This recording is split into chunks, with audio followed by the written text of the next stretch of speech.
Ce que vous ne savez peut-être pas, c'est qu'aux États-Unis, depuis 2010, depuis le Dodd-Frank Act, qui est destiné à apporter plus de transparence et de responsabilisation dans le système financier pour cesser les rachats de dettes par l'État américain, il est obligatoire chaque année que les entreprises cotées publient non seulement la rémunération de leurs dirigeants, mais également le salaire moyen de leur masse salariale et le rapport entre ce salaire moyen et le salaire de leurs dirigeants. Si je vous en parle cette semaine, c'est que les entreprises dont l'exercice fiscal s'achevait le 31 décembre 2017 avaient jusqu'à lundi dernier pour publier leurs chiffres.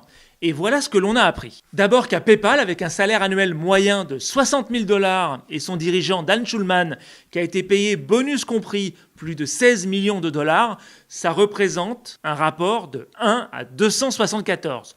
En d'autres mots, ça veut dire qu'un salarié qui touche 60 000 $ par an aura besoin de 274 années pour toucher le salaire de son PDG. eBay est au rapport de 1 pour 144, Netflix est au rapport de 1 pour 133, Amazon, surprise, est au rapport de 1 sur 59. Je répète, les dividendes ne sont pas pris en compte, sinon évidemment, si on prenait la fortune de Bezos, qui est estimée à 35 milliards de dollars, ça donnerait un rapport de 1 à 1 200 000, quelque chose comme ça, à la louche. Arrêtons-nous un instant sur Facebook, où le ratio est de 1 à 37 entre le salaire annuel moyen des salariés de Facebook et la paye, bonus compris, de Zuckerberg.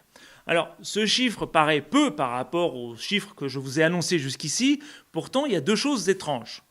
La première, c'est que le salaire annuel moyen donc des salariés de Facebook est de 240 000 $.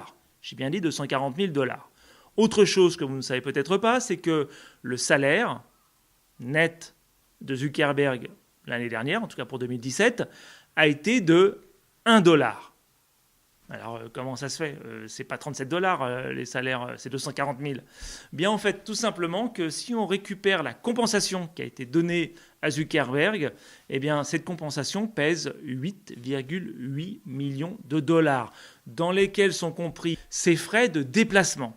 Puisque je ne sais pas si vous connaissez l'histoire que chaque année, Zuckerberg publie sur Facebook son challenge annuel et que le challenge annuel de Zuckerberg de 2017, c'était de rencontrer des gens dans les 50 États américains. Pour terminer avec la liste d'entreprises de la tech, la lanterne rouge, mais bon là pour le coup dans ce classement, les derniers sont les premiers, est Alphabet avec son CEO Larry Page qui a un rapport proche de 0.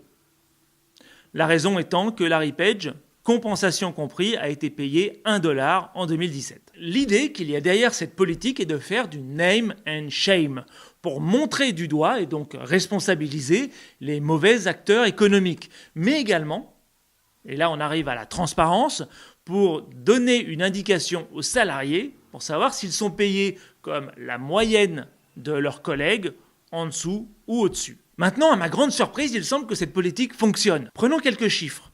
En 2014, les 1600 entreprises qui étaient concernées par le Dodd-Frank Act avaient un rapport de 1 à 300 entre le salaire annuel moyen des salariés et celui du patron. En 2016, il était de 271 et les analystes prévoient que pour 2017, le rapport sera de 1 pour 150.